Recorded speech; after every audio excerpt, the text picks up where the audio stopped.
So this exercise I'm about to show you is something that you should not do if you have a pinched nerve or you have pain going all the way down into your leg.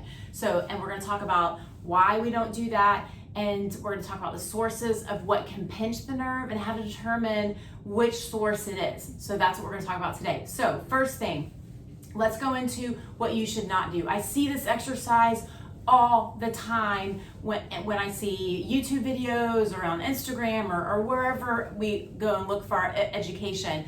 They want to, when you have pain down your leg, the first thing they want you to do is bring the leg up and just point the toe up and down.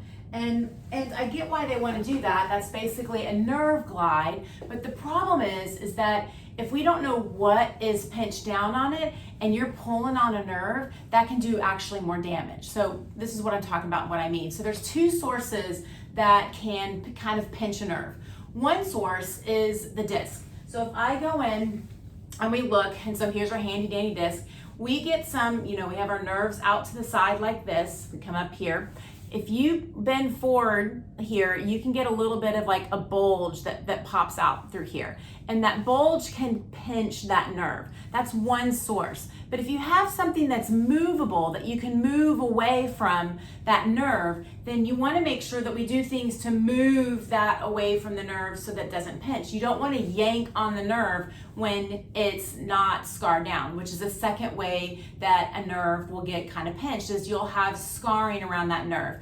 You can have scarring on that nerve where you had a herniated disc and you had it for a while, and then it just healed, and it healed to that nerve. You can also have things where you have an injury somewhere else in the body. Like you can have an injury on the arm through here, and there's a lot, our nerves come down into our arms, and it can actually scar down on the nerve in your arm as well. So scarring is one, and then having a disc bulge is the other.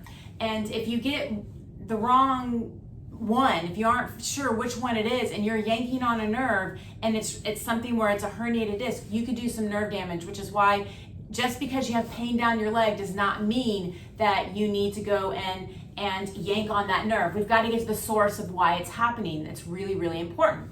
So let's determine which one is which. So if you go and you look at a herniated disc, so you can have things where, what do we do throughout the day all the time? We're always bending, we're always sitting, we're always going down to pick up stuff, we're cleaning, we're always in this bent forward position. And when we're in these bent forward positions, what happens is when you push down on one end, the material from that disc will move to the back. But if we get out of it really quickly, it goes back and redistributes. But what happens is if we do this for long periods of time, we sit at desks sometimes for 8, 9, 10 hours a day, and we're in a bad posture, and then we get out of the posture and it has to recover, but it doesn't fully recover, and so then we go back into that posture, and eventually what happens is the material moves to the back, and if enough of it moves to the back, it will hit this nerve. And so the big things that you notice, like if you think about it, you have material that's moved in a position, you're going to have limited range of motion.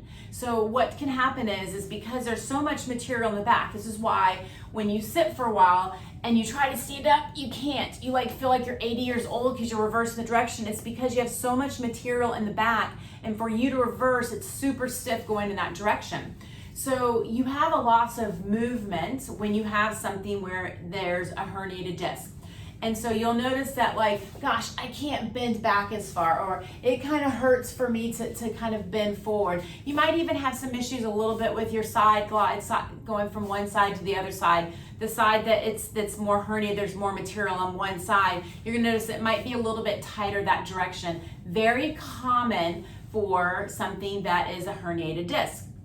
And so when that happens is you can almost test your motion, and I'm going to show you and explain here in a second on how you can differentiate between something that's been scarred down. So let's talk about the scarring part of it. If something is going to be scarred down, it can be something where the two big things for the back that we look at is someone had a surgery and they didn't do the correct physical therapy, and so what happened is they did a disectomy or something like that.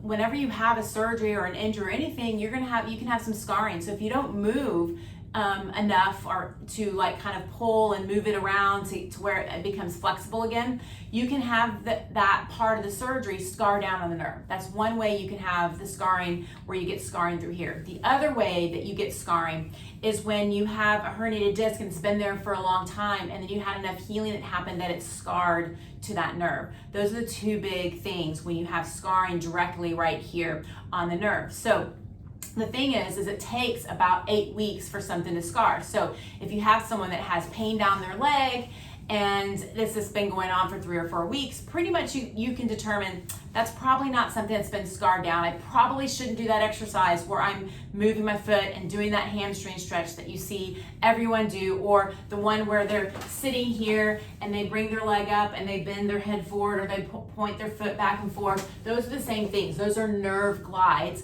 Those should be done if you have scarring on the nerve.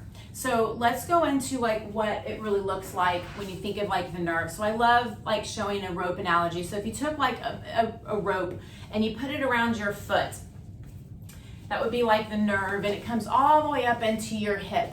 If I go and it's kind of stuck, or there's like some compression, or whether it's compression from a disc or compression from a scarring down, if you go and you stretch your leg forward, it's going to pull on that nerve. And typically what happens is when the nerve is supposed to glide, so it has like kind of a tube, it glides when it's normally working right. But if something's compressing it, like a disc, or something's scarred down on it, you don't get the glide anymore. So it'll be very, very hard for you to move. So things like bending forward can be difficult, but usually when you have scarring, going backwards is not a big deal, because you're not going to get a lot of the nerve is actually going to be not stretched, essentially. So the big exercise that we look at when we're determining, okay, this is someone that's been, they've had this for 10 weeks and they're getting some what we call dural tension, which is when we go and we bring the leg up. So when I come back here and I'm lying down and I bring that leg up, and it's like, oh, it doesn't want to go very high because that nerve is being stretched, because there's some pinching that's going down on it. That's what we call dural tension. So when we have someone that has some dural tension, it's been like 10 weeks, one of the things that we want to start asking are some questions. There's a lot of questions that we can ask that we don't have to go into here, but one of the things that you can determine whether this is something that has been scarred down or something that is more from a disc-related issue. If they come back and you're like, oh yeah, I'm a little stiff going backwards too, you can always test your motion going backwards. A lot of times when people have dural tension and it's from scarring, they don't have any issues going backwards at all. But it might be like, yeah, that's a little stiff, that's a little tight. You may have some issues into a little bit of side glide. So what we want to do is we want to put pressure into that herniation. So if we think we want to determine, is it really a herniated disc that's causing it or not, we're basically going to bend you and force the material to the back to where it's going to make that motion going backwards even harder, if that makes sense. So if I take this, and here is my leg, and this would be here, that makes it tight. If I bend it, you can see how that strap will get loose, because you're not putting the nerve on a stretch. So you can bring your knees to your chest and stretch this direction and bringing it back down, so you're flexing the spine to basically make the material go more to the back to determine if you have a herniated disc that's creating this. So you'll just do this 5, 6, 7, 8 times, then you come back up and you want to stand up and you want to test your motion. If you're like, oh gosh, yeah, I can't bend back that far, it's super stiff, it's probably from a herniation and you need to get that fixed, versus if you're like, nope, not a big deal, I can still move back, it's not a big deal, go back and do it again and retest it. Maybe I usually do 3 of them just to make sure, because you really want to make sure to determine, like, is it really something that's scarred down or is it something from a herniated disc, because there are 2 very different treatments. But that is what you can do to determine which one it is. Is it something that's been scarred down, or is it something that's been more of a herniated disc? And again, timeline, if it's anything under 8 to 10 weeks, probably not scarring, probably coming from a herniated disc.